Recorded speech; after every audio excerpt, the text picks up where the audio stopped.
You think someone in the Enterprise is like, replicator, replicate me a bloomin' onion? No. And then they tasted it. They tasted it and they're like, this isn't authentic. And they throw it at the wall. Not salty enough.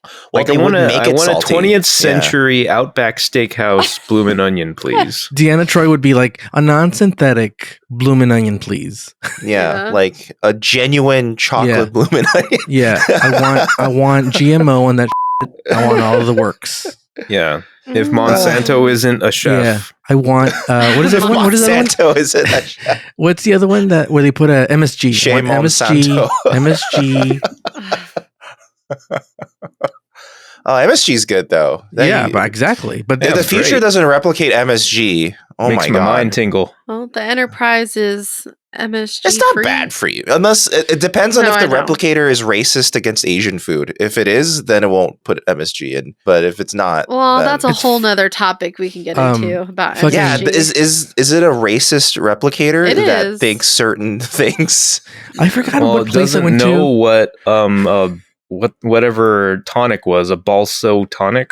Oh, it's true. But to be fair, it's racist against Trill food or Trillian food. They've never met Trill before, so that makes sense. Do they? Have they really never? Well, that according to the claim of this episode, yes, yeah. Like that's a piece of history that I have issue with. Why would you let this? Why would you let this thing on board? I know. Then? It's like, oh yeah, well, this ambassador helped us mediate a disagreement from however long ago. It's like, okay, that's recorded. Yeah. There's a lot of history and information out there clearly, but they don't know very important things. Yeah, because very important things. I know. This is a rule.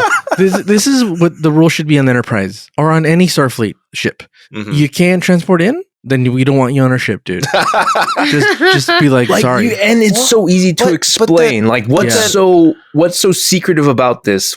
Especially when he says to we're jumping right in here, but when Odan says to Beverly, it didn't occur to me to say anything. It's like, well, you kept on saying, no, I can't transport. Just nope. Don't do it. It's a lie. That's a lie. He is thinking about it all the time. You're deceiving it. You're deceiving people. Come on. This dude. Well, I mean, what? Do you have to give more of a reason than I don't want to? Like what? Fucking parasite. But why can't he just say I don't feel comfortable transporting? Like, is that not enough? I mean, he could say, but you can make it very clear why you can't. Why does he have to get into that? That's his personal business. No. It happens when you're an ambassador, and the whole point of your job is transparency. Yeah. So you have to kind of be transparent about he doesn't have to reveal himself as a. If doing that will kill you, it's probably a good idea just to let people know. Yeah, just in case they try to transport you in an emergency when you're unconscious. Exactly. It's like having a pacemaker. It's like yes, if you have a pacemaker, you have to declare it. Because then the responsibility, if you die, it's on me because I transported you with a pacemaker. I put you on Space Mountain with a pacemaker on. Yeah, because the only. Like, you have any allergies? No, I just don't like peanuts. But don't give me peanuts. I just don't like them. I don't give me any peanuts. Well, we're in a life or death situation. This situation is clearly bringing up a lot of strong feelings, and clearly he probably would have been judged if people knew he was just a worm in a body. We're trying to keep him alive. We're trying to keep him alive. Well, this fuck. Actually, they didn't judge him very harshly. Yeah. It was just only Beverly. Would he have gotten Beverly? Exactly. He wouldn't have gotten the P if she knew he was just, Sarah. Yeah. This is how they didn't judge him. Fucking Riker gave his body and his dick Riker was instantly dick, like, I volunteer before Picard. Unless he just wanted to bone Bev. That could be a thing, dude. That's a whole other can of worms. Oh boy. And we're already into I will say this about the episode already. It's a very fascinating, interesting episode. Oh yeah. It's so discussable. Okay, well let's start it on. Let's get in there. Let's get in that intro. No. Do the thing over okay, 2 announcements. Well, 3 announcements. I just want to say it right at the beginning. Holy shit. 1. I declare bankruptcy. I declare mutiny.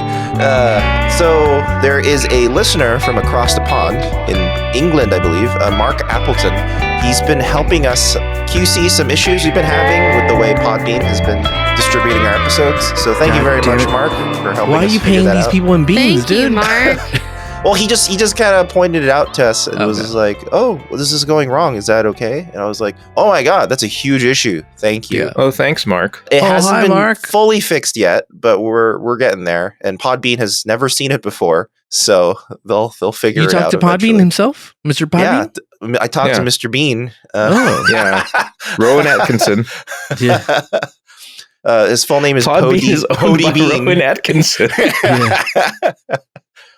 Second announcement. Podbean and Todd Bean, the brothers. Is that technically our last episode was our 100th episode. So we kind of glanced right over it. Well, we don't celebrate hundreds. We don't celebrate years, dude. Yeah, it also depends on how you count it, because that's counting not the 2 bonus episodes, but counting the commentary track. So if you're not counting the commentary track, this is our 100th episode. Oh, okay. So whatever.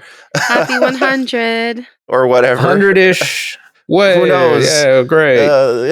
And third, just for the listeners out there. Okay, for the listeners out there who have seen the rest of Star Trek, yes, there is a lot that I would like to say about this episode, but I will not, because it would be massive spoilers for the rest of the series. Oh my god, you're telling me this worm comes back? Please. I'm not saying what in this episode comes back. That's a spoiler unto itself, dude. No. Did she turn into a lesbian? I'm not saying what in this episode is a thing that comes back later. But I just there's a reason why I'm not going to discuss. The listeners are probably going to be like, "Why isn't he talking about that thing?" I'm like, I don't want to discuss it because these are spoilers. I'm just getting that out of the way. Okay, well, that is a good disclaimer to put down, because a lot of people kind of conveniently forget how newbie this newbie Star Trek podcast is supposed to be. At this point, Ricardo, Sarah, and Dan are newbies, so we don't want to spoil any future things for them. I don't know anything. There's a lot of stuff about TNG and Star Trek that I've picked up over the years and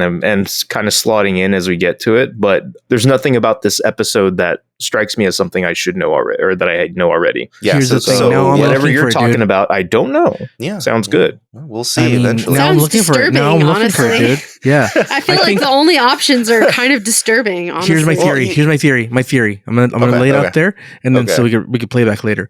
I feel like this is gonna come up later, but I feel like Riker gives Beverly an STD. And then a few episodes later, a few seasons later, they're like, "Oh, remember?" Or he gets her pregnant or something, and he has her baby.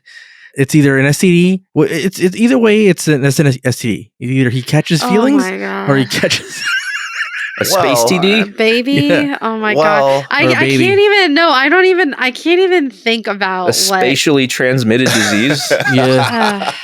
Did anyone notice anything interesting about Beverly this episode, by the way? What? She did her nails in like that Jello. Oh, Bill Cosby comes back. And he's like, that was my Jello that you fucking dipped your fingers in. I want it frozen. Yeah. What it was setting.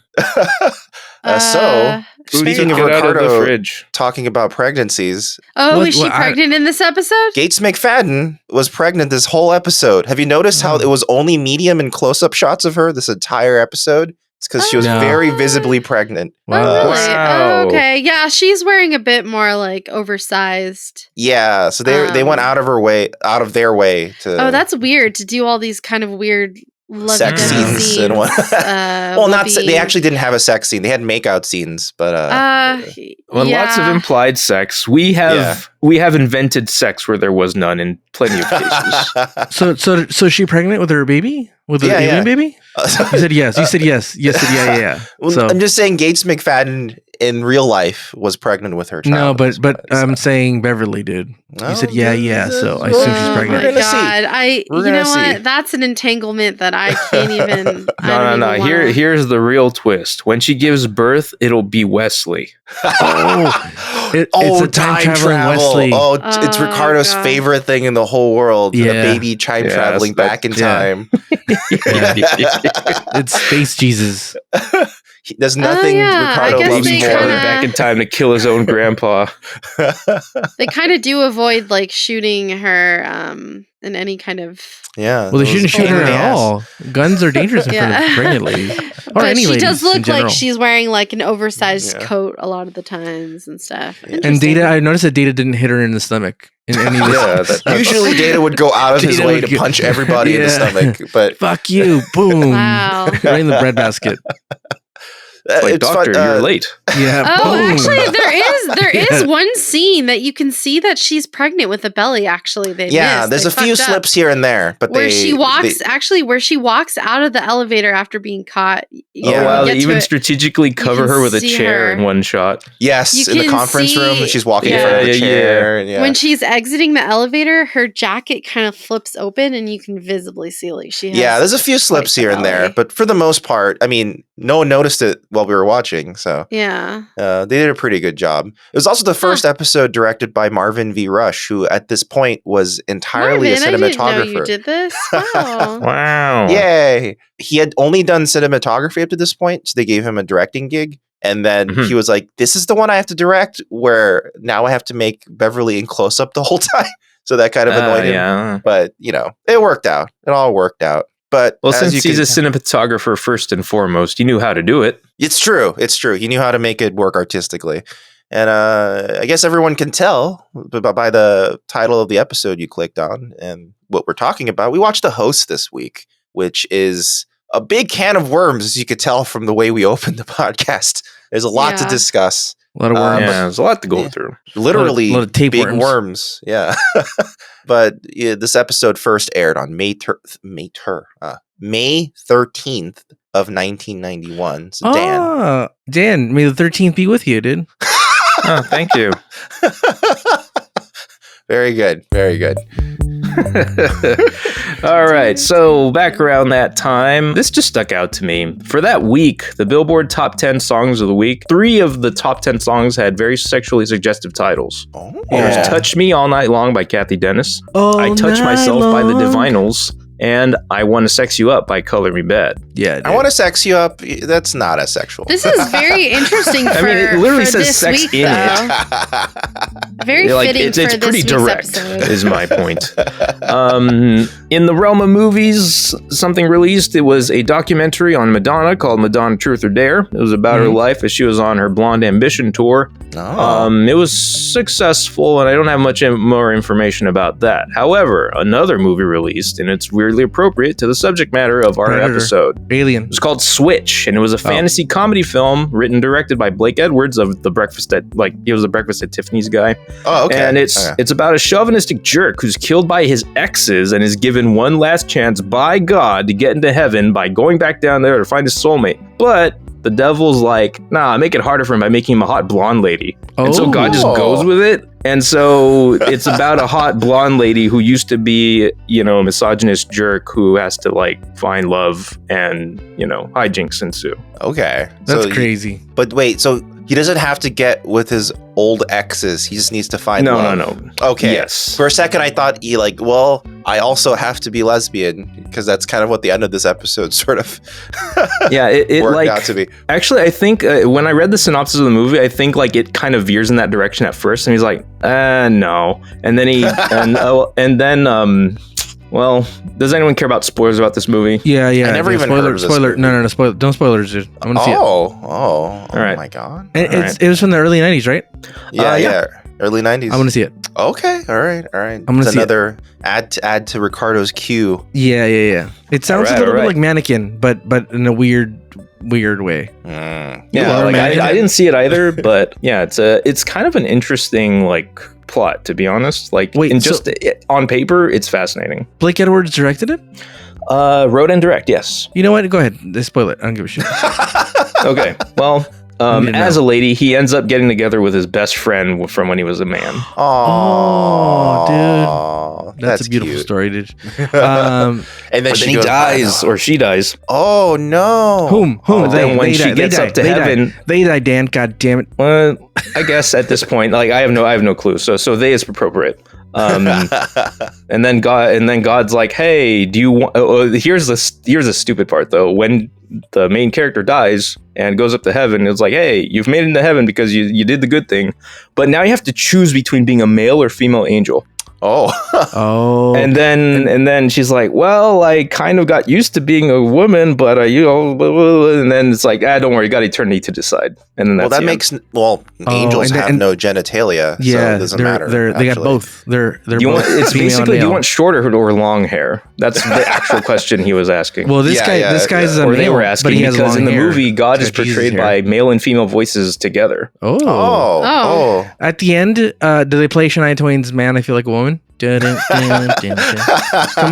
on, girls. Even if it wasn't out yet, they most assuredly did. Yes. Yeah, hell yeah, dude. So God is basically that is a dope song. I don't care who you are. That fucking riff comes on, dude, in the beginning. Let's go, ladies. And if it gets you pumped, dude, it makes you want to go play football. Before the Super Bowl, yeah, they pump up their team by playing that. And that's a great line. Man, I feel like a woman.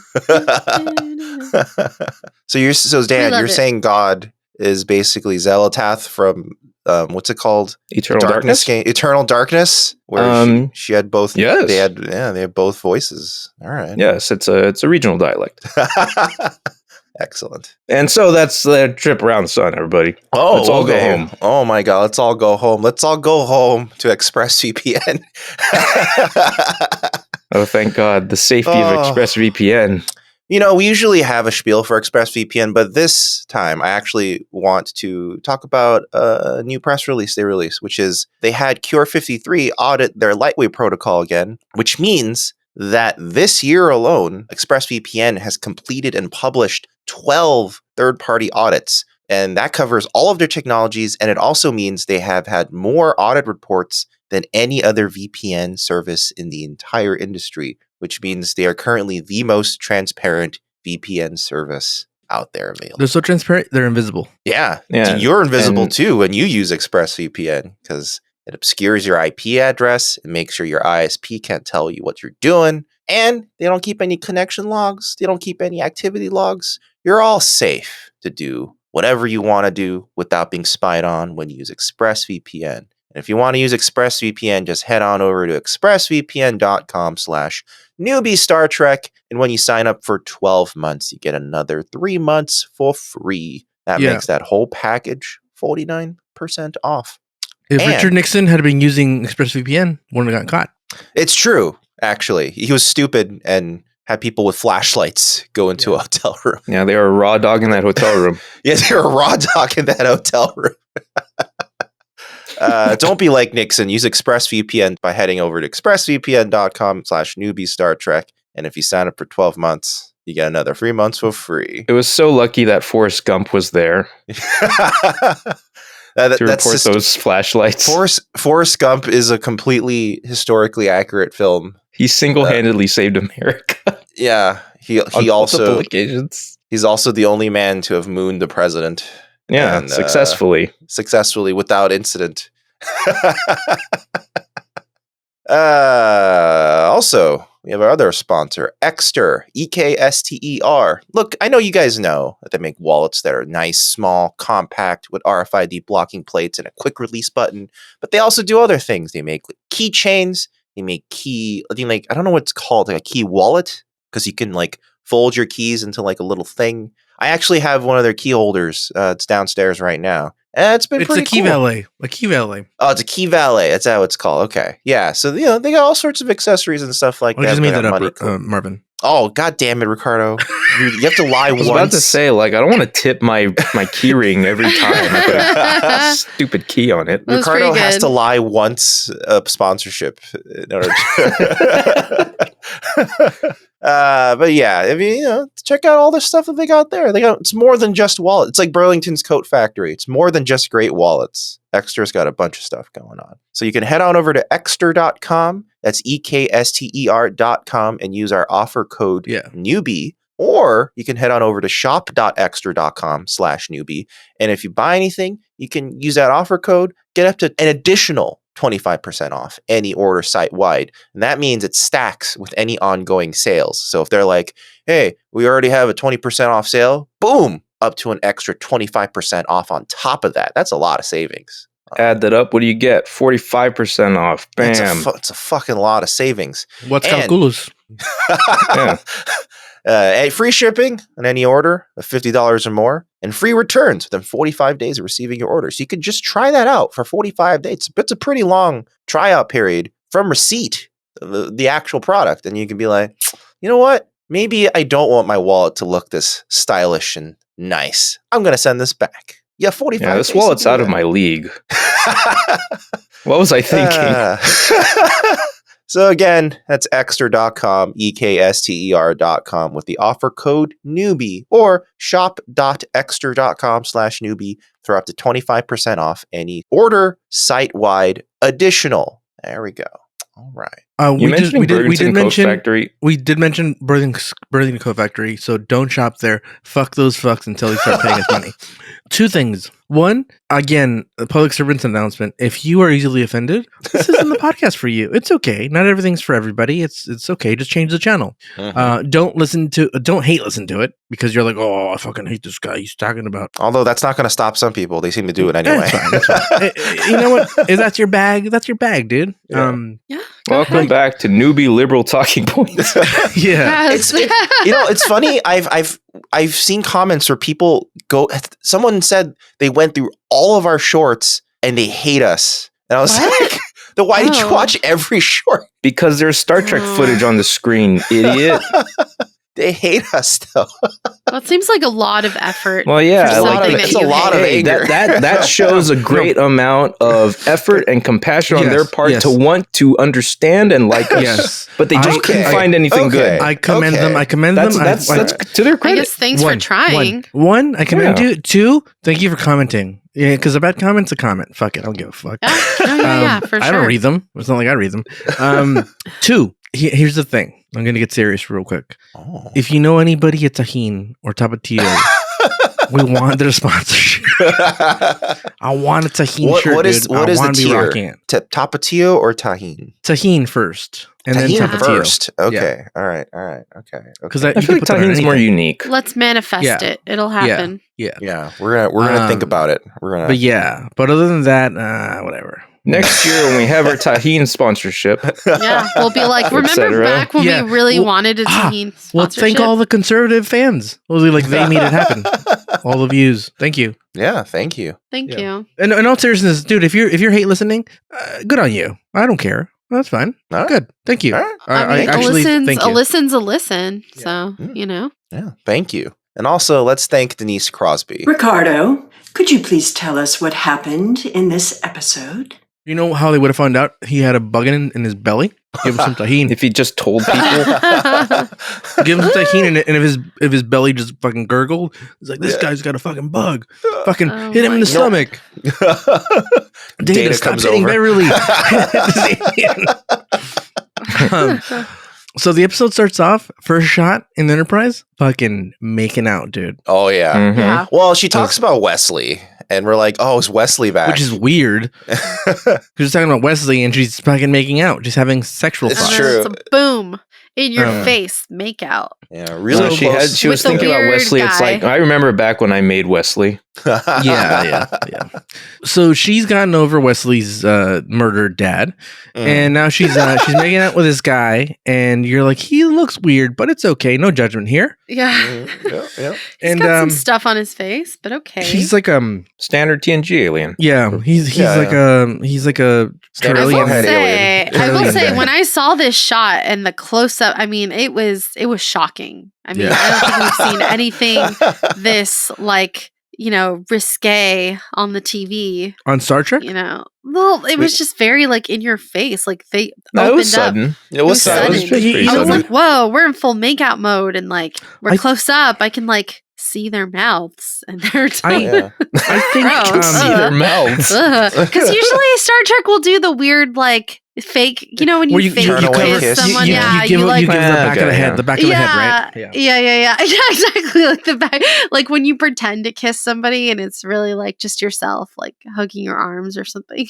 Yeah, that's the trick they always use. Yeah. They do that classic, that classic one-man play trick where they're hanging out with someone. They just wrap their arms around them. Yeah, exactly. Yeah. They don't even need any female actors. They just use falsetto voices. Yeah. That's kind of what Star Trek has been doing up until this point. So That's exactly what every time Picard made out with Vosh, he was just wrapping his arms around himself.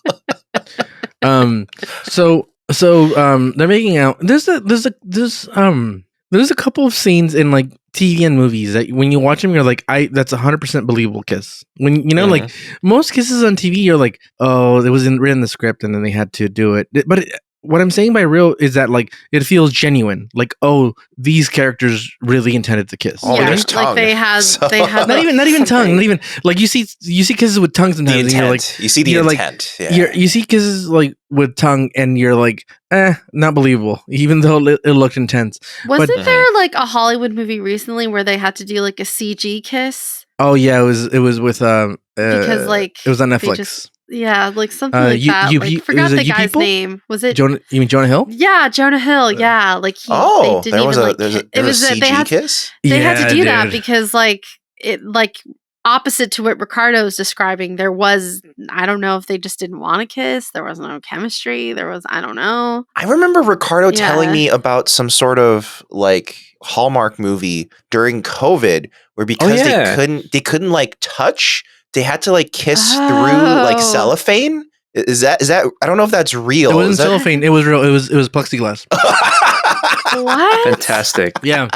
How do you even? I don't even know how I gotta find the movie. I gotta ask some of our friends, some mutual friends that are Hallmark. Or our mutual friend who's super into the if I'm not mistaken, that very movie is like featured in one of the episodes of the film podcast. No.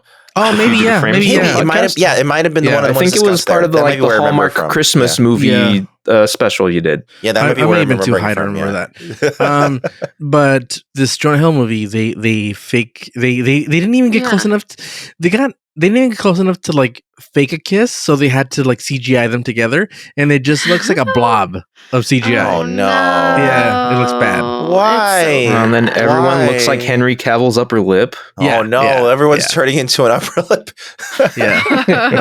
But anyway, here's a movie that the kiss looks believable. There's a kiss in Hustle and Flow where he runs back to kiss her before he goes to do the performance. Yeah, and that's 100% believable kiss. Where you're like, whoa, that makes me uncomfortable because it feels really intimate. So Data meets him in the elevator and he catches him like right after the kiss. And I don't know what they're doing in the fucking elevator kissing when like, are they trying to hide it or they're not hide it? Yeah, you like. It's weird. They're like, I think sort it's like both. It's kind of like the excitement of maybe exactly what happened. Data walking. I mean, no one wants to just like keep making out when the elevator door opens, you know? Well, it's happened before though. Geordi was caught with that lady. The elevator opened. He was fucking making out with her super hardcore. What lady? Back when the Jesus guy came on the ship and he gave him confidence, and then what Jesus guy? The guy with the camel toe. I remember this episode. Yeah, glowing the camel toe. Yeah, he was wearing a white sweater onesie, and he was like being persecuted because he has superpowers. And then he came on board. Is this where Geordi was making fun of Wesley? Like, oh, you're just a kid. You're not going to get the ladies. No, that was a different one. That was the one where the goo aliens were going to come on board because they want to live in the goo. And then I think that was Sarek. That was Sarek. Yeah, and then that was the one where actually Geordi had the bad like Wesley owned Geordi. It was like because Geordi was like, "You're never gonna get that girl," and then Wesley says, "Well, at least I don't have to make my women on the holodeck." Oh. And Geordi had no comeback. He was just angry. He's well, fuck you, dude. Yeah, well, the real Brahms is coming soon, and I'll show you. You'll see then. He yelled Brahms, the boy, and then so Beverly gets caught, and he tells Data like, "Oh, I have this information for this stupid thing that has nothing to do with the episode." And he's like, and she like basically gets him to do busy work while she goes and tries to fuck this. And Data like doesn't understand, like he can't pick up the social clues of what's going on like we normally would, but they're using that to be like, oh, Data doesn't get it that they were like, an idiot. trying to push him away. They're trying to I mean, Data's being he's cock blocking her. I do not understand the concept of cock blocking. Yeah. Explain to me cock blocking, will you? Is it like cockfights? And Beverly does a John Redcorn. And then it's like, I need to give you a hypo spray for your headaches. This massage will take an hour. And then this dude goes to his room, and it looks like he's gonna put on cologne because there's like 2 cologne bottles in the background. Yeah. But he has a Quado. He has a Quado in him. Internal Quado. That's what I thought. Quaid. And wait, why does he spray it with this like weird thing? I don't know. They don't explain this. They don't explain it. The little worm likes to sunbathe. It's sunbathing. Oh my god! Or maybe he's like, we're about to have sex. This is to prime you for sex. I thought he was like pregnant with like a little baby, like UV a little Viagra. baby. UV Viagra. Yeah, UV Viagra. UV Viagra. Yeah, maybe he's like, worm, do your best. Okay, we gotta get hard. Okay, this host needs to get little hard. Doodle. and then I mean, it looks substantial, the worm, for sure. Is that the 200 Krusty Burgers episode? Yes. Okay, excellent. This scene that happens next, it feels weird. It feels like a cover for like a Hallmark movie where one of the characters has cancer. It's when like he's got a white shirt. And she's like kind of like poofing her hair. And he's holding her arms. I'm gonna take a screenshot of this and try to send it to you guys. But it's right when co-producer Peter Lauritsen's name comes up. It's a very weird like Hallmark moment, and so they're getting down to business, and then he gets called because he's gonna negotiate. Basically, is this ethical? Do we have questions about this? It's fine. I don't. Right? I don't. It's fine. I mean, this setup reminds me a lot of back when Billy Blue Eyes showed up to woo Deanna. Where it's like, hey, I'm here to like negotiate and talk up some stuff, but in the meantime, I'm here to mack on you, lady. But he keeps saying he's like putting off work and stuff. No, he said his work is done. Yeah, he's done with what he can do. He in order to be able to fuck, he got his homework done early. Yeah, so he'll have plenty of time to fuck. It's what a lot of us do for work is that you get your work done in like the first hour of work, and then you try to pretend you're working for the next 7 hours of work. Yeah, you spend the next 8 hours making out. So we're fine. And then I guess it's because it's the Enterprise. You type a lot. It's just so hard to find, someone to fuck, and so I guess this holodeck. Actually, in this future, people will have no trouble fucking at all. It's just Crusher she just has a thing for aliens boarding the ship, like different aliens. Like when Jesus guy came on the ship, she was also in love with him for a bit. She just has a thing for strange. I forgot about that. I don't even remember how she was enamored with him. Yeah, so, So this bastard is like a negotiator, and he's basically negotiating a truce between like it's literally conservatives and liberals, like, basically, like seriously, it's like one like, doesn't believe in climate change, and one literally, literally what's going on. It's pretty spot on. They're like fuck this climate change, it's bullshit, dude. Nothing, it's gonna be fine. And then the company's like, no, the other type of people that are like, no, I think we're gonna die soon, guys. I think you're literally destroying the moons. Please stop. But it's because they're making power out of the thing, and it's causing global warming, basically. Anyway, he just has to negotiate. These aliens have no consequence later on. Really, like they're I don't know. It's not really about the aliens at all. The aliens are just a catalyst. And they have crazy piercings. It's just a reason for this guy to be on board. Yeah, exactly. Actually, now that I think about it, did he like have sex with her with his shirt on? Did she not feel the little? Maybe there's a lot of questions. There's a lot of sloppiness. Maybe he just had a little hole. He had a hole in the robe, and it was just for his dick. He's like, my fetish is to keep everything on.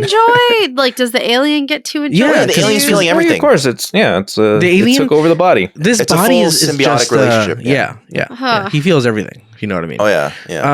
So he says, hey, we got to go talk to these fools, and we got to go down to the planet. And they're like, oh, we'll beam down there. And then he's like, oh, I can't beam down there. I don't trust it. I don't trust this fucking the molecules, and who knows what happens. Does he give an exact reason? He just kind of says, no, he just finds it uncomfortable. And here's the thing. You know what? I agreed with him though. Like, no, you can't agree with him, Sarah. You can't agree with him because this guy's a bastard. Like when he said it, I was like, he lied to Beverly. He lied to Beverly, and then this was his chance to come clean, to go, hey, so my people, we're like Venoms, it's a symbiotic relationship. Yeah. And we're not the Venoms that killed Tara. What is it? Tara? Tasha Yar. Tasha Your Yar. favorite character. Yeah, sorry. Formerly known as Yara, now known as Tara. You know who I'm talking about. Yasha. Yeah, Galen. Yasha. Inuyasha. Yeah. Galen. Tim Galen. Gaelic. So this guy's like, hey, he had a chance to come clean, dude, and he fucking lied. Clean and in he's front a of piece everyone? of shit, dude. He's a piece of shit. Got a weird worm inside of me. Sarah, there was nobody around at that point. It was just him, Picard, Beverly, and what's the girl with the powers? Deanna. Deanna, yes. And Deanna would be like the most. I just feel like he thinks people are gonna view him differently. That was clearly you're putting that on him, Sarah. You're putting that on him. Don't put that on him, Sarah. No, the thing is, like, I wouldn't mind any of that. Like, all that behavior I would forgive. What if I told you that there's a worm inside of me, and what you're then I'd be like, okay, do you eat for two or just for one? I'd have questions, but I wouldn't be like, fuck you and your worm. Get the fuck out of here, worm. I'd be like, oh, it's interesting. Marvin, would you be okay if I told you, like, this is like, I could switch this body out, I'd be like, oh, that explains Marvin a lot would be like, hell yeah, hell. He'd say this, hells yeah. And can we claim the worm as a dependent? Yeah, the host body is a dependent. Oh, our taxes would be way better. Oh, man. How many allowances can you claim for the worm? Yeah, actually, you know what? Never mind. This is looking pretty good, actually. I also am a host. Yeah. I will also. Yeah. Wait, aren't we all? Because isn't it just our brain and our meat sack body? No. Well, actually, by the measure of embodied cognition, or the theory of embodied cognition, your body is also part of your mind. It's like inseparable. You can't really put a brain in a jar. I can't put my brain in a jar. Yeah, and it won't be the same consciousness. You know what I mean? Like the body is part of the consciousness. So. But when Riker fucked Beverly, it was a worm fucking Beverly. Oh. Not like Riker wakes up and he's like, man, my dick feels weird. He doesn't know. Feels like it's got Beverly on it. He's like starts wiping it off. He's like, oh, my God, we have not even gotten there yet. When we get there, we can discuss what's going on. I know, but I just want to let Sarah know that these are two different. We're not worms, dude. I guess. But this was his chance to come clean. This was his chance to come clean and be like, I'm a worm. That's why I don't like the time travel. And this guy's a bastard because he lied. He could have endangered a lot of people, dude. He almost caused what would happen if he did get transferred? They said it would kill him. He dies. Apparently it would kill him. Yeah. Well, the transporter. If we go back, it takes away anything you have. The transporter would be like. I think that's why. Here's the thing, though. Here's my point to that. If it is known that a species requires a symbiotic relationship, to live and exist, you can reprogram a goddamn transporter and biofilter. Yeah, that's true. If you have the information, they did not go into the details of it. So again, Dan. Yeah. This guy's a bastard, dude. He's a bastard in the basket, dude.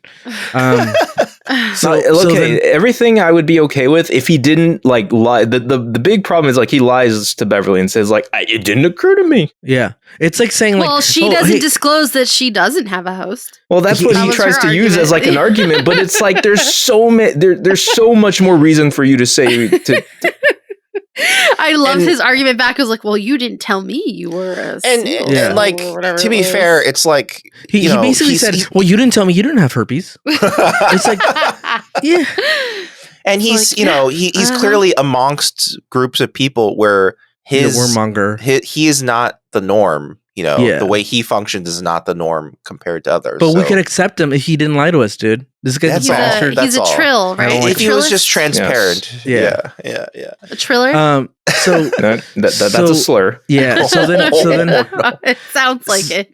So then he what's this girl with the powers? Deanna Troi. Deanna. She goes to Picard and is like, hey, some sketchy going on. And it's like I keep thinking every episode now, I think you have like a really strong detective. You can get on this fucking ship, and he'll outpace fucking Deanna Troi, dude. Oh yeah, it's like a detective with like 1 year of experience on the field. We'll figure this out. Yeah, he was fucking lying. I could tell that, dude. Data dressed up as Sherlock Holmes would outpace Deanna. Yes. And like, I don't want to take away from her. Look good on her for getting a job and like not being good at it. But god damn it, she's not batting at a number I'd like her to be batting at, you know? She's not meeting the milestones. Her average is lower than what her contract would imply. Yeah. It's not good. And then the next scene, Deanna goes to get her hair did, and Beverly's there. She's getting like a face mask, and she's got her hand in jello. And then in the background, there's a blue guy giving somebody a haircut, and it's a shitty haircut. I could tell already. Like this guy's spending too much time you just on one skipped spot. You just skipped over the fact that this is Foot Shot 2. Oh yeah, is this the same director as Sesame Timbers? Well, Marvin V. Rush was the cinematographer on the episode where Deanna was fucking the ambassador. Oh Son my of a god, bitch. dude. So it's a cinematographer. It's a cinematographer. It's the same cinematographer. He's now directing. Can't believe you, Marvin. So it is a foot thing. It is a foot sick thing. Freak, Marvin. There might be an actual real thing where Marvin's into feet. So where is the foot shot? Did I miss it? Where they're painting her nails. They're painting her nails. When it starts at the spa, Really? it is. Yeah, it begins on like the state of her pedicure. Yeah. Oh, let's see. Hold on. Let me go back. It doesn't linger for nearly as long as it did Deanna, though. No, it didn't linger as long as the oil rubbing, but But so it was the same DP, is what you're saying? So the DP for that episode was Marvin V. Rush, who is now directing this episode. Oh, then he has a foot thing. Yeah. Yeah, sure. there's a 100%. clear foot thing going on here. He's a Tarantino of Star Trek. So then Deanna's like, oh boy, this chick's in love, dude. Look at her getting her nails did in her face. And then Beverly was like, oh, they put this mask on me. I didn't request it. It's like, shut up, dude. They don't just put things on your face, dude. Yeah, it's consent, fool. I want her to just be honest. Like, what's wrong with being like, yeah, I'm fucking. It is interesting that they're hiding it so much. But she opens up, and then even Deanna, credit goes to her. She goes, hey, you're in love. It's fine. And everyone knows. Everyone can tell. Everyone knows, you idiot. Well, she says you have that I just got fucked glow on your face. Yeah. It's just so hard to ignore. And then Picard has a meeting with this worm dude, big worm, and he says, hey, have you prepared for the meeting of the minds? Oh. And he's like, oh no, I like to wing it. I like to fucking wing it. And I'm like, god damn it, dude. That's how I approach everything. I don't like, and I know that's the slacker way, and I don't like that. I don't want this guy negotiating peace between two types of people. Fucking just winging it. I don't want you to wing it, dude. So he talks to Picard, and he's like, all right, I trust you. Get the fuck out of here. So then the worm dude, big worm, gives Beverly a rose, and he's like, I think your people like these. And then for some reason they send their best guy, fucking Riker, to go drop this guy off on a shuttle. By the way, is this the best pilot. That's why. Yeah. Okay. He's he volunteered himself to pilot. He's volunteering himself a lot in this episode. Yeah. Here's the thing. This guy's a fucking piece of shit, dude. This bastard is a piece of shit, dude. Because he endangered Riker's life, knowing that he could have just said, "Hey, I'm a worm, dude." And just calibrate the fucking transporter. Why can't the shuttle drive itself? It can. Self-driving. It can drive itself. We have autopilot shuttles. We do. Yeah, it's true. Why did Riker have to go? Because he's the best pilot. Just send the worm guy on his own. Or send Data. Make him an errand boy again. Yeah. Data could learn anything. He could learn how to fly like fucking Riker. Or send anybody but Riker. Come on. Send Wesley so he could die. So then there's a terrorist attack, dude. They try to blow their ship up, dude. The Separatist. And they basically are like, hey, this ship's not going to make it. And they're like, all right, we'll transport you out. And the worm's like, oh, no, don't do that. Don't do that. And instead of saying like, no, fool, I don't want to die, you idiot. They're like, oh, I'll make it. It's like, then it wasn't an emergency, was it, Riker? Then it wasn't an emergency. Worm's like, never mind. It'll just be a little more inconvenient for me to fly in. But I'll do it. Then it wasn't a fucking emergency. And because they don't even like have like a harrowing scene of him like bringing it back to dock and it just makes it or something. Yeah, it just hard cuts to them back in the conference room into the sick bay. I know. And what's so crazy is that this guy's like really badly injured and Riker's like perfectly fine. They were in the same fucking ship, dude. Same ship. Yeah. Well, it kind of like hit him directly, hit in the belly. Right? He got hit in the belly. That belly's a weak spot. Right in the host. Right in the host. and so this guy's like dying. Or, sorry, he's like, right in the worm. He's like, Beverly, I'm dying. And he's like, but he's got a hairy stomach. Holy shit. Save my baby. Save my baby. Well, it's not his stomach. It's a fake stomach. Oh. Well, yes. But like they're trying to. I mean, do you guys see his like chest? He's stomach hairy. Yeah, that's pretty. Guys are hairy, dude. Is that normal? I mean everybody's hairy. What are you talking about? Some people can be quite hairy. It looks quite bushy there. We all have body hair, Sarah. Yeah. Why are you body hair shaving? Yeah. Why are you body hair shaving? I'm just surprised that this like worm and it's like it makes a pattern. Like it makes a little like V, like a little trail thing. Hairs grow in patterns on bodies. I don't know. It's just weird. A little pleasure trail? Anyway. Gets a little happy trail there. And then she realizes, oh my God, this guy's got a fucking quado in him, dude. And so Beverly's like, hey, turns out this bastard lied to me, and I've been fucking two beings instead of one. And she's like, look, this guy's a fucking Balchinian, and he requires a host body, and then he's a worm inside the body. And I guess they're trying to get, who do they contact? It wasn't clear. Who do they contact for the host? I don't know. It's like they just contact Trill. Yeah, the Trill seems to have like an organized society in which they have hosts and parasites all ready to go. Which is strange because that implies it's almost like they have like a slave force. Look, we can't get into the details, but they have someone. It's not a slave force; it's a host force.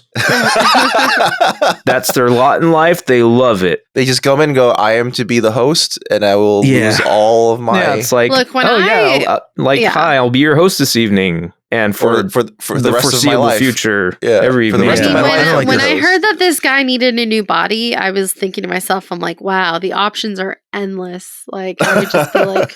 Please, can I send requests you like the idea of the worm. Yeah. Put him in Spot. They should put him in Data's cat Spot. If you, I mean, can we get a Jason Momoa lookalike for the next host body? Only if Jason Momoa wants to. No. You can't pick your body because it's volunteers. It's volunteers. Oh. Yeah. No picking of the bodies. We can't pick. No. Okay. Maybe if you can ask Trill's homeworld. Can't make requests.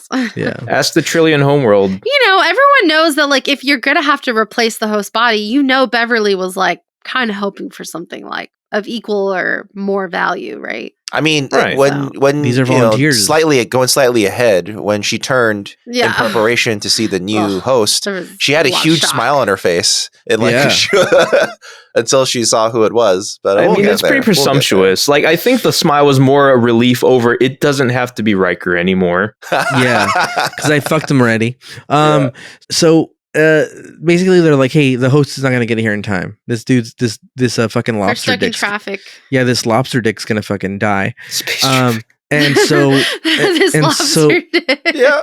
So Riker's like, I volunteer as tribute. Put him in me, if you know what I mean. Put him in. Yeah. And so they put him in there, dude. They put him in there. I would never. I would never. He volunteers so fast. It's so interesting. I just realized, like, while we were talking, I realized that maybe the biggest reason he might have for doing this is because you wanted to fuck Beverly? I was piloting that shuttle, and it's my responsibility that he got hurt. Oh, fuck that! It was not his fault at all. No, it was an accident. It's just the best explanation I can come up with for Riker having that decision. If anything, he saved their lives. You know, I want to hear Ricardo's theory. I want to hear the theory. He's in his head. He's like, how many of these chicks that I'm work with can I fuck, dude? Of course, there's that interpretation. He's a pervert, dude. He's a pervert, dude. He's a fucking degenerate, dude. He's thinking. So this Trill, I'm not even sure that the worm's controlling him. I think he's controlling the worm, and he's like, we gotta fuck this bitch. You know what? There's evidence to support your theory here because Deanna tells Beverly everyone knows about your relationship, so Riker also would clearly have been knowledgeable of the fact that they were an item. B, there's a scene with Picard and Odan Riker in the ready room where Riker said, or Odan Riker says, well, I guess I'm just not gonna I better not fail then, and with his trademark smile. And Picard's like, hey, you sound like Riker for a second there. Yeah. It's like, sneaky. My theory holds, dude. This guy was just trying to fuck Beverly just so he can put another notch in his fucking bedpost, dude. But there's also another thing is they said the worm comes with all the memories. So wouldn't Riker have access to those memories? What I was thinking was Riker was like, so this Trill has fucked a lot of ladies, right? Yeah, dude. Like in the access memory so bank. if that Trill goes into me, does that increase my number too? Does my count go up? It all adds up, and now our cumulative body count is. It's like the calculus teacher said in East LA: a negative times a negative equals a positive, dude. I don't understand it. Or is Riker like one of those people who only won a bunch of Xbox achievements? It doesn't matter how they get it. Exactly. Yeah. It's all mechanical to Riker. Yeah. So then because the quickness in which he volunteered himself is unbelievable to me. Yeah, unbelievable. And then so he gets a worm in him, and he's like fine, but not really. He's always sweating and fucking out of breath and shit. Yeah, his body's not compatible with the Trill. Yeah, they're like, he's super pale. Riker's dick's too big. You know what my theory is? Cannot compute. The thing that was actually killing him was his new costume. Yeah, or his new outfit was killing him. He's like killing him. Too much body hair in the face. Blue. You know what's so funny? They're like, they won't accept you, this new body. They'll think you're just a Starfleet officer. And he's like, you'll have to convince them otherwise. And Sarah and I were like, if you're trying to convince him you're not a Starfleet officer, take off your comm badge. Yeah. which the original Odan also had. He had a comm badge on too. Just take it off then. At that point, might as well. They don't know what Riker looks like, probably. Yeah, they never seen him before. They could have. Couldn't they just give him makeup to look like fucking the other dude? Yeah, a little bit. There's some shit they could do. Yeah. I don't know. This worm thing looks so nasty.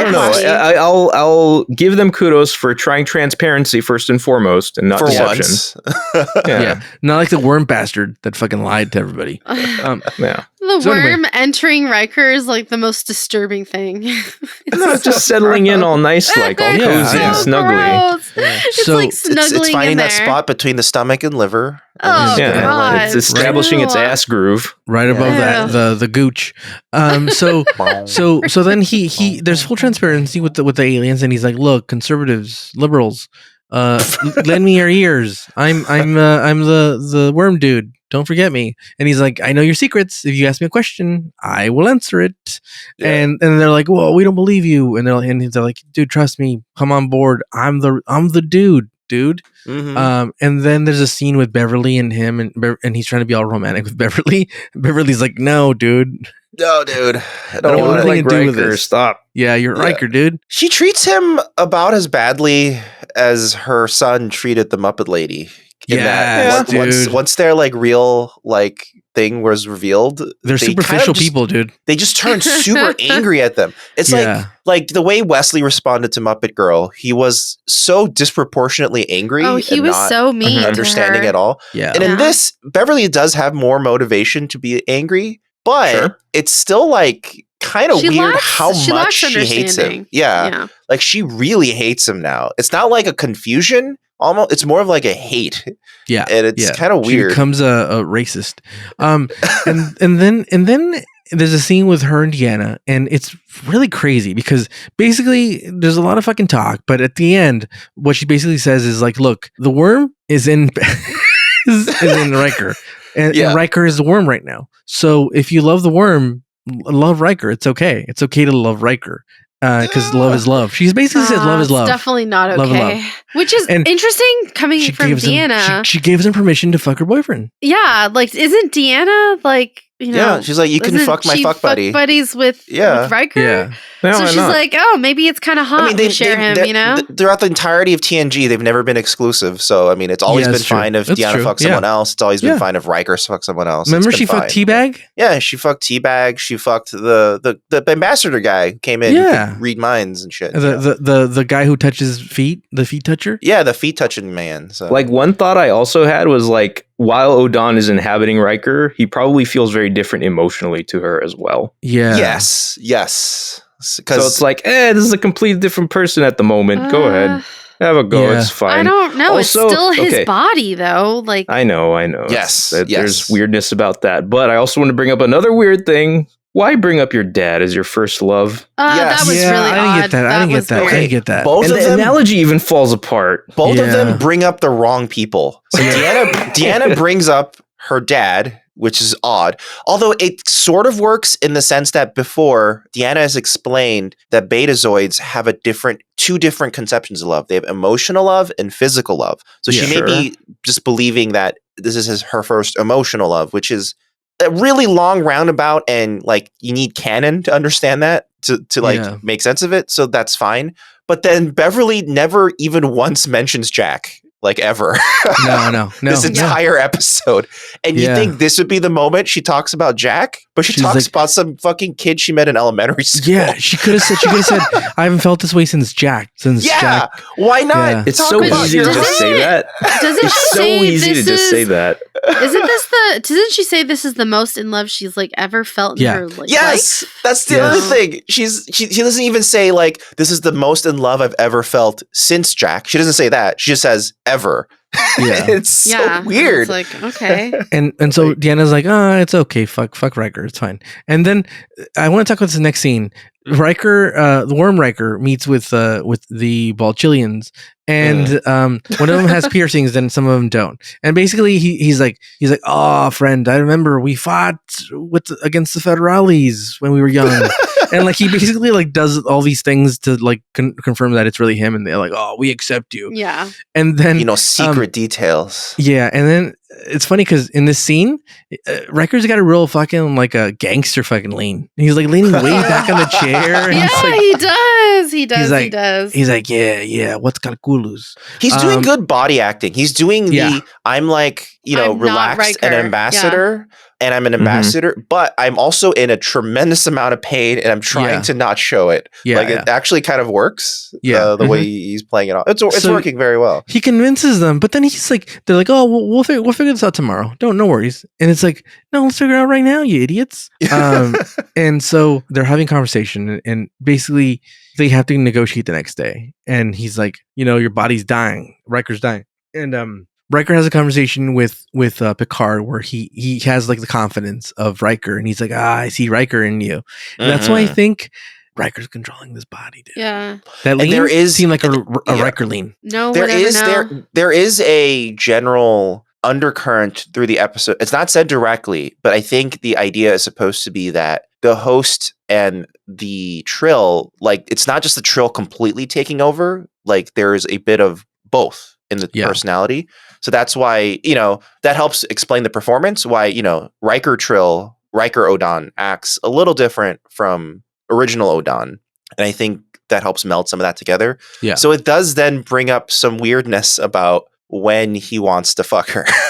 Yep. And, because when Sarah and I were watching that, we paused and we were like, okay, is this rape? Is Riker getting raped? Yes. No, because this was all Riker. Hard to call. Riker. I don't think it's really hard on my. Riker's body is not consenting to this. But if Riker is conscious and aware of it. No, wait. Riker agreed to be a host, so he agreed to everything wholeheartedly. There's no like halvesies. He consented to give his body to this thing, and this thing wants to fuck. No matter what. The thing dude, wants to put his dick in a shredder. It's fine. Like he didn't make any caveats when he first got onto the bed, and he didn't tell the worm into its face like, hey, you better not have fucking sex with Bev inside my body, right? Yeah. I know you looking at her. You gave her a flower. Like, what if he gets her like pregnant or something? Like that's not on the worm, dude. The worm's about to leave, dude. It's gonna hit it and quit it. The worm's about to. Worm's only here for the night, you know. Yeah. That's for 40 hours. I think it's really fucked up. I think it's really worm weird. out of fatherhood. I just think it's really. I don't know. Like, wouldn't you feel weird if I mean, that's a coworker. Of course, people that's would feel weird, but this like, is the science future. That's odd. That's I someone think she works with every day. She doesn't see him in that light, I don't think. Maybe she does secretly, but it's like now after the worm leaves, she'll be walking around the ship being like, she'll be like, oh, hey, Riker. Fuck that. Like, what? Like, that's and then Riker so be like, weird. that's not my baby. Don't you think that don't you think that they're more in this future? Don't you think that we've gotten past that? Like, I do think they are more enlightened. I think, or they've gotten being past enlightened. I think so. No, I do think turn off the light and play "Who's in My Mouth." I do think they have gotten past that sort of like attachment. It's the only way you can make like Riker, like regular Riker and Deanna's relationship on the ship work at all. Yeah. You know, and which is why it stood out and was weird when Riker acted like a baby when Teabag was going to marry Deanna, and then he started acting like a huge baby, and it was like, wait, that had never happened before. Why are you suddenly acting like this now? Well, it was one of the first few displays of their relationship and how it works, like in the show to that point. Right. Like later episodes of the show solidified it as something else. But I feel like that was just an early misstep. Yeah, early on they played it more childishly, and then I think later they're more like, okay, we are in an open relationship. And honestly, I think it was out of convenience for, we need more love interest than just these two. I just feel like they could have waited. She didn't need to have sex with Riker's body. They clearly could have waited. Sarah, you gotta not see this with your drama with your Puritan eyes. Yeah, I do have my Puritan eyes on. I have my Puritan shades on. Because the way I look at it as, okay, I actually think, at the time I found it really oogie, and I still find it kind of like not great because, there is now this weird physical attachment to Riker. But I have to believe, because of the way the Trill is a symbiotic relationship with the host, that there is like not only the consent beforehand, but also consciously they're working together. Yeah. So I feel like that's happening. And so does that mean on some level Riker is like giving the green light? I think it's kind of like Odan's like emotions are so overwhelming, and Riker as the host is saying, okay, I let you go for it. Yeah, because you love her. Yeah. But I also do think you could have waited till the next host came. Oh, and also, does Riker have memory of this once the host leaves the body? Does that go with him? Did Riker wink at her at the end? No. So I think he didn't. He didn't. So he has no memory. Like once the this episode does not make it clear. Yeah, I feel like Riker would have some kind of memory of. I think he's hiding it till later. And if he doesn't feel violated, then what would you say? Yeah. I would say... But that's a question we can't answer because we didn't know. I guess. Yeah, exactly. I guess but if like, he feels hypothetically, okay with if he were to say like, well, I remember everything that happened, it was fine. Well, I guess that's okay. If Riker's okay with it, then I guess it's a personal decision. This is the future. Everybody's evolved. It's just like I said before, he knew their relationship before going in, or he must have. But but there's got to be boundaries. Like I said, like if the host said, "I'm going to put your dick in a shredder," like that's not something I think Riker's consenting to. There was. I feel like there was like a sort of understanding. Jeez, the host comparing Beverly to a shredder. I know, dude. The host wouldn't harm the host. I mean, like or Odan wouldn't harm the host. They can. Yeah. Plus, they can cure anything. They can cure chlamydia. They can cure. They can cure anything. What if he gets an STD? So it's fine. It's fine. Also, dick shredding. And you knew Odan a younger dick had benevolent intentions because he was like, "Listen, you got to get me out of Riker as soon as this is done because this is going to kill him, and I would rather die than kill Riker." So that's a good guy move. Yeah. So God, it's the least he can do. The worm. Yeah. I mean, Jesus, he got it in one last time, so time to bounce. So they have a scene together where they're talking about like him going this thing, and they finally fuck. Let's be honest, they fuck, dude. Oh yeah, and because full later fuck. on, yeah, and then he's like, "Oh, we're gonna go into negotiations," and he's like, "And the host body won't be here for 30 fucking hours because there's space traffic." Yeah, and so he does it. He fucking negotiates the shit out of it, dude. He's in there. He's like for 9 hours straight, or something like that. dealing with Republicans and fucking liberals, and they're like, global warming's a myth, dude. And they're like, stop watching Fox News, you pieces of shit. They're fucking lying to you, you dumb assholes. If global warming's real, why aren't you creating new, greener sources of energy faster to actually combat it instead of just saying you're going to do it? Yeah. Do it faster. Wind would never power our moon. Yeah. And so finally he comes out of the negotiations and he faints, dude, and they take out the worm and they're like, oh, the things, the host is near. She's getting very close. You know, when he first arrives, like he gets back to the bridge and he like kind of like slumps against the wall. Yeah. In my mind, I'm thinking, I did it. I fucked them all. Yeah. They're all satisfied. They're all ready to negotiate peace now. I would concur with that. And so anyway, Beverly waits next to the worm, dude, just holding its worm dick. And she's like, yeah, I am here for you. And then like, oh, Beverly, the host is here. Worf comes in, and then she turns with a smile, and then she sees her. This is where it falls apart for me. I don't like the ending. Because she should have been more accepting. She should have been more accepting. Oh, yes. Yeah. So when I saw this, okay, so obviously they're doing like for the 90s, this is a huge twist that it's a woman. But she's going, yuck, blondes. Yeah. I had a weird memory. Okay, if this is true and a listener knows of this, please send us an email so I can know. But I had a memory of reading somewhere that this was meant to have them kiss instead of her just kissing her hand and then they leave. That's just in your dreams. Sorry. That could be just my memory, just reading that, and that's totally fine. But if that's not just a memory, someone please let me know, because I looked it up. It's not a memory alpha or anywhere else, so it must be fake, or I just made it up. But I love too that like Benny. Worf like totally is like she's gonna be disappointed. He's just like, so the host is here. Yeah, and he's just like very obviously like the host is here. Yeah, he's like Worf gives his like something's going on and I'm widening my eyes a little more than usual. It's like very telling that something is different with this host. I'm just gonna let you know this is not what you were expecting. But should it be a big deal? I mean, that is the question. Well, it's a personal thing. Yeah, it's on Beverly to want who she wants. Look, you can't judge Look, love is love. Whether you can't judge somebody because they only like. Well, that's not even the reason Beverly gave.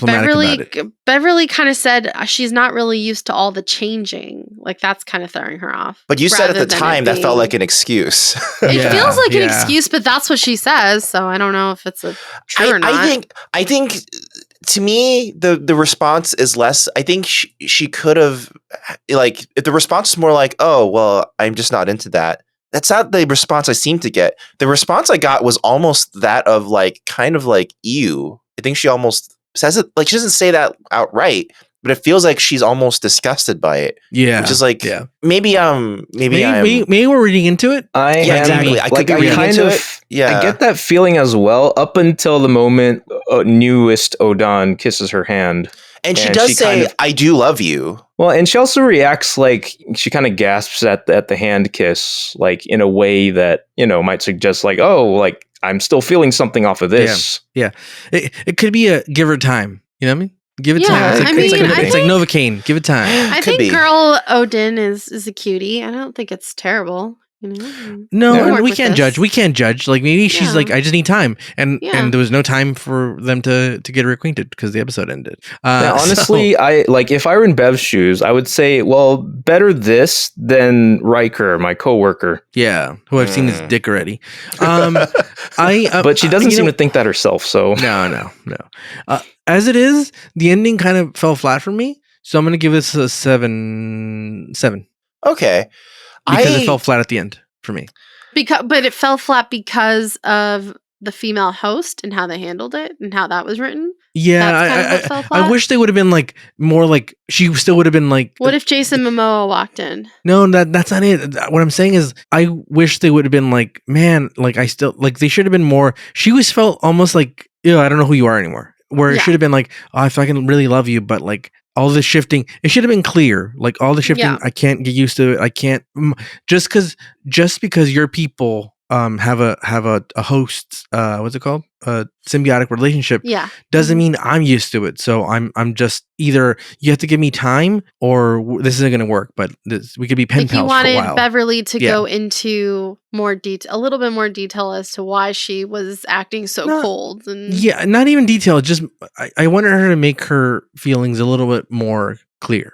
Of why she was disgusted. Yeah, and I would say that the odd part about that is that like she pushed through her awkwardness surrounding Riker. Yeah. Like at first she was repulsed by Riker being someone different or someone that she knew even. Like there's a lot of baggage associated with giving in to her desire to be with Odan when it's Riker. And but she didn't even give this new Odan a chance. Yeah. She was just like, nope, that's it. But why is that? Because she's female? And that's like unclear. Because she's blonde. It's up to you to interpret why she did it. Yeah.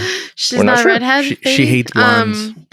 Because she's female presenting, so she doesn't like. Who knows? She's not into that. Maybe that's one way you could take it, or it could be like, you know what? I did this once already. I'm tired of fucking getting over myself to love you again and again and again. Yes, and or maybe we didn't see her. We didn't see Beverly stand up. What if this new host is just really short? She's like, I like tall human beings. I don't like them short. You know, that's true. It could be. I mean, Sarah has told me from I don't know how many episodes of Marriage at First Sight, or Married at First Sight and Love is Blind that don't be bald and don't be short. That's those are the summary from Married at First Sight. Those are deal breakers today in society for some people. That's kind of how, on a surface level, if you watch any show that's like Married at First Sight or Love is Blind, it's just like so shallow. So no short kings. Hashtag no short kings. I love it. Short kings are making they're making their way. But because it fell flat, I gave it a 7. Qualify, maybe. I'd say a short king is like 5'5" or something. You know, that's like 4'5". There's probably an official height at which the official short king height. Let's look that up. Short king height. Official I don't know. Give us your score. Give us your score before you look that up. Give us your score. I'm going with 5'5". Yeah, I think 5'5" sounds good for a short king. I thought you were giving the score to the episode. It's like, that's kind of low. Well, my episode score would actually be an 8.5. Oh fuck, dude! So the thing is, to me, this is almost a perfect episode. There's some like giving our short king score. There's a lot of specific story like these are technical storytelling issues that, if fixed, would make it almost perfect. Because otherwise, the thematic and moral quandary of the episode is very fascinating, and it's like deeply Star Trek. You know, you can't really do this type of narrative in any other show. Like, it's such a Star Trek story that I really enjoy it. I dig that. And there's other things about it that I cannot talk about, but oh my god, you're killing me here. I know, I'm sorry, but that don't worry. There's only two seasons and change left. Yeah, but that's the 8.5, and there we go. That's why it's an 8.5 for me. Bellini's 8.5. I'm gonna give this an 8. I think. I'm with you there. I think it's an interesting cut. Yeah, I agree with everything that's been said so far. It's a really dynamic, interesting, deep episode, and I do like the host and the, I guess, what do you call the parasite? That sounds not cool. What is the Trill? The Trill, I guess. Which I like that concept. I think they call it a symbiont, didn't they? But they call it a symbiont, but sometimes they also call it a parasite. So which seems a parasite seems negative. So it's actually a scientific designation between the two. A symbiote or a symbiont mutually benefits the host. So the host gains something from the symbiont, and the symbiont gains something from the host. A parasite only takes from the host. The episode described it as both, so I'm not sure what it really is. Symbiont? But what did Odan use both terms? No, that was Beverly actually describing Odan. So I don't know. I think he probably would have preferred it as like a symbiont. I think he only Odan used the term symbiont, and so I'll use that because he probably has. They probably have it's good, and I do like the twist. We are Venom. We are Venom. I like the twist at the end of, the woman walking in, because you're like, whoa, I was not expecting this. Not like And I'm very curious about not in my Star reaction. Trek. Yeah, not in my Star Trek. Anything could have walked in. A Wookiee could have walked in. They could have used anything. I was expecting like something equivalent of like the Muppet that we saw with Wesley, or like something. It was going to be something shocking. We knew it couldn't just be. But instead, it's a woman. Yeah, but it's like worse. when I saw her walking, I was like, oh, of course. I was like, it's like, duh. Of course they make it a woman. That's what you do here, of course. Yeah, it's the wrinkles. I do agree that I wish, Beverly leaves more to be desired, I think, in some of her frustrations with continuing or not continuing the relationship. Yeah, I do like that she does say, I do love you. Like, she looks straight in her eyes and does say, I do love you. Like, I just want you to know. I love the kiss on the wrist or hand or wherever I mean, that's good, for the time, it's nice. A good compromise, in my opinion, if they couldn't, they should have just done a kiss like the kiss from the beginning of the episode. And then I would have kiss been from like, a rose? this is a 10 out of 10. Yeah, the gray. From a rose on the grave. But that's too forward for this time, I think.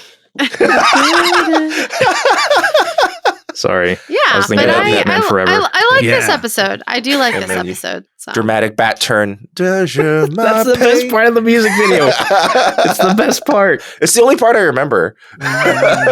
Kiss from a rose. If anyone doesn't know what we're talking about, go look up Seal's Kiss from a Rose. That was like a music video filled with Batman Forever footage because it was on the soundtrack. And at some point, there's like a piano hit where that coincides perfectly with Batman turning his head. Well, and this was it was still the era in which he couldn't turn his neck. Yes. He had to turn his whole torso to turn. So it's an amazing shot. Find it. Because just watch that video. It stands out so much because the music drops too. And it's like, whoa. So they're focusing only on the bat turn. So good. That's very good. Love you, Seal. Yeah, we love you, Seal. We love you, Batman Forever. And we love you, listeners of Newbie Star Trek. Wait. Before we continue on to that, I just want to bring up something that we didn't touch on at all. Picard. It's true. Yeah. Like like throughout the episode, he kind of has like a general grumpy, sour face. Like you're not sure if it's because he's like a little put out over Beverly's relationship. He's also trying his best to be supportive, which I like. The conversation he has with Odan, when Odan says, well, you know her. How should I fuck her? Like sort of yeah, it's like, hey, like, what do you know about her wanting to leave you forever? Yeah. So he's like, I don't presume to speak for her. So there he's annoyed, but he does have a very tender conversation at the end where she's clearly going through a lot of it. And he goes up to her, he goes, listen, I don't care what's going on. Whatever happens, I'm your friend. So you can always confide in me, let me know what you want, etc. I'm here. And I was like, all right, good guy, Picard. He's doing the right thing, making sure she's okay. And yeah. Yeah, I feel like he wanted to give him some shout outs. I feel like he was a little ounce of suspect / protective over this guy's motives. Being like, okay, why are you asking? There was also a brief period of uncertainty when Deanna like kept on like alluding to the fact that she was sensing something about. That's the thing. Odan. Yes. Yeah. And she told that to Picard, which is why Picard was also being like, oh, it's what is going on with you. So yeah. I understand. Like it really wasn't clear because nobody knew like what the fuck's up with this guy. Yeah, and what so his intentions are. I understand. It's not going to be. I mean, it's going to be hard for him to have like a perfect like.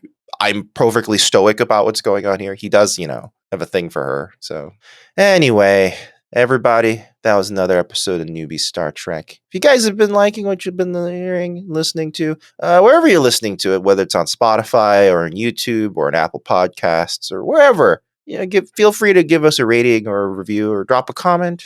Do whatever you want. It's all up to you. Feedback to us. Feedback. Also, one last thing. Kiss from a rose? No. Well, in that moment where Picard's like, well, no matter what happens, like, I'm still your friend, and Beverly's like, oh, Jean-Luc, and hugs him. I like, the thing that just popped into my head was, what's that freaking secret you refuse to tell him that you keep on bringing up when you're about to die and never tell him? That's true. Yeah, there's like a secret she's like, always going to bring up. Before we die, I need to tell you something. Okay, tell it quickly this time, please. Hurry. Yeah. Oh, and also we found him, guys. Oh, never mind, Jean-Luc. We're saved. Yeah, no need. Yeah, I want her to go. I want to tell you a secret. And he's like, yeah, what is it? And she's like, never gonna give you up. Oh no. Then Deanna collapses in the floor. Yeah. Or in the corner. Yeah. But she just starts screaming. But Picard finishes it. He finishes it. He's while we're bringing stuff we missed, Sarah and I noticed that the music during that scene where she's talking to Deanna, Beverly, should have been Kiss from Rose. It's like it all ties back to Seal. I'm talking about that pan flute music. Yeah, yes, it's like it was so strange. Pan flute music. It's like Karate Kid music.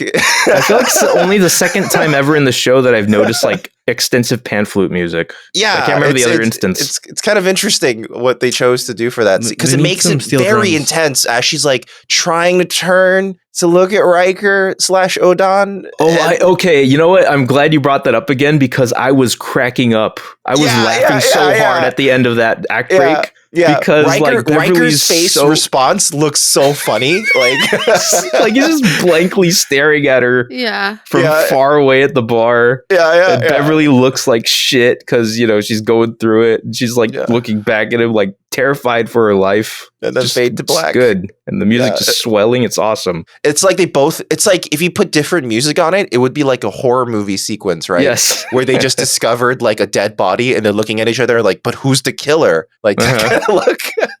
Yeah, it's very odd. But yeah. Love it. If you guys want favorite part of the episode. If you guys want to send us any emails and we can read them out on the podcast, that's contact@newbiestartrek.com. That's contact@newbiestartrek.com. 2 very short emails this week. One is from someone who said, "You can use Sir Peasant as my name. Look, I get what you're saying, Marvin, but you're wrong. The holodeck is no different." Wrong, Marvin. Yes, let's do that. You're wrong. You're absolutely wrong. Marvin. The holodeck is no different than someone writing a fantasy about your coworker. Nobody cares. It might be strange depending on what you're doing in the story, but that's your personal story. Yeah, dude. I agree. I agree. Well, nobody cares if no one finds out about it. I kind of care, actually. No one cares. If someone was fighting, if you don't find out about it, you don't care about shit. Yeah, that's the thing. What you don't know can't hurt you. That's the thing. By the way, you shouldn't be spying or looking at my fucking porno history, dude. I'm not spying. I came across it because you wrote your fan fiction on the work computer. That's why. Dude. You turn around and walk away, dude. Don't look at my shit, dude. Don't look at my shit, dude. But it involves me, so that means doesn't my matter, relationship dude. It doesn't matter, dude. You shouldn't look like this, dude. Then change your face if you don't want me to fuck it in the holodeck. There you go. Are you sure you wouldn't be flattered? You wouldn't be flattered, Marvin? It's all my fault that someone wrote a fan fiction about me. You wouldn't be flattered and be like, "Oh wow, someone's writing a fan fiction about me." Okay, I'm the aggressor here. Okay, the next email is they didn't sign it, so I'm just not gonna read out a name because I don't want to dox anybody. But hey, I was listening to the family episode where everyone was talking about the floating sombrero. I wanted to let you know that it exists in the 1994 anime mobile fighter G Gundam Neo Mexico as a colony floating in orbit in the shape of a sombrero. So he attached a picture. Right. So I will put it in our chat right here. So everybody gaze upon the might of the Mexican space colony Neo Mexico. Hell yeah. Look at those cacti. Oh, wow. Amazing. Think about the size of those cacti. No, I've seen that image before. Wow. Wait, I forgot the original context of why we were talking about a sombrero in space. Why would we mention a sombrero? People live on those cactuses. Like that's like prime like real estate. Yeah. Yeah, man. Yeah, we were talking about family, which is the episode where Picard goes back home. And I think it was probably just about like where do people on Earth live? They live in like floating colonies around Earth too and stuff like that. And that may be. Oh, okay. Maybe. Yeah. Nice. This is so cool. Yeah. It's very cool. Space the old colony. Space colony Neo Mexico. Yes, that's how the Japanese view Mexico.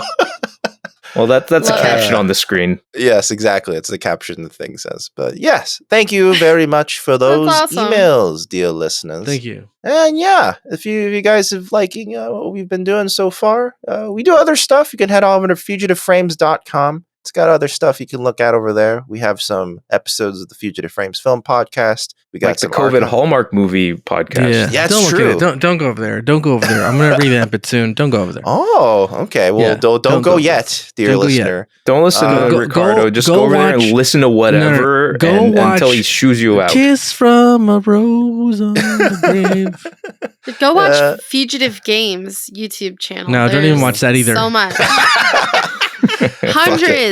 Hundreds of videos. Don't look at it. The other day, I reminded myself that we played The Matrix: Path of Neo. Oh yeah, that was a fucking stuff hoot. there. Yeah. Also, and I still want to play Roller Coaster Tycoon. I know. We're gonna figure that out. We'll figure that out. We'll figure I have a lot of games. Not today, though. Not today. Not today, Satan. But yeah, that's all at fugitiveframes.com. So next week, we're going to watch the seminal episode, The Mind's Eye. So I don't remember a ton about how this episode goes, but it has an image that's like one of the most famous images of Geordi ever. So we're gonna see. Really? It. Is it like a meme? It's a little bit of a meme. Don't tell us. But until we get to once you see it, you'll be like, oh, I have seen this in meme form elsewhere. Okay. It's not the hand thing. It's not the hand. It's not with the face palm one. Like it's not like that Drake meme. It's not the Drake meme. It's something else. No. But yeah. What's the next episode called? You just said it. What was it called? The Mind's Eye. The Mind's Eye. Geordi. Okay. A Kiss from a Rose. Yes. Kiss from a Geordi on now the I need to go listen to that song. So good. I love that song. Yeah. If you like Seal, also go watch Popstar. That movie features Seal prominently. And it is an underrated movie. Also, if you like Seal, go play Pokemon. Because there's a great Pokemon named Seal. Seal. Yeah, and it evolves in a doo gong gong gong. Yes, exactly. That's it. And then it goes like seal. Yeah, right? seal. Yep. Mm-hmm. That's Pokemon. Seal. Good old Pokemon. Do they all just say their names as their for the most part tones? Some of the more like bestial animalistic ones don't really. Yeah. Some just growl because. Oh, but Reggie Gigas goes like Reggie. That must be fun to figure out as a voice actor. Be like, so how are we gonna do this one? All right, we'll see you guys next week for The Mind's Eye, everybody. Goodbye, everyone. Goodbye. Stay dry if you're in LA. Stay tuned next week for more Common on Star Trek. I just got here, guys. Let's start recording my new song. Oh my god! He's gonna record a cover of "Kiss of a Rose" on the grave.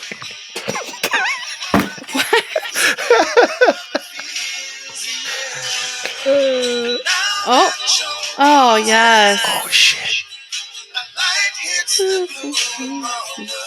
Yes. This is gonna look really great on YouTube because it's gonna be Ricardo's mouth moving. Then you'll need to amplify it even more so you can hear it. All right, guys. Have a good one. Have a good one, everybody.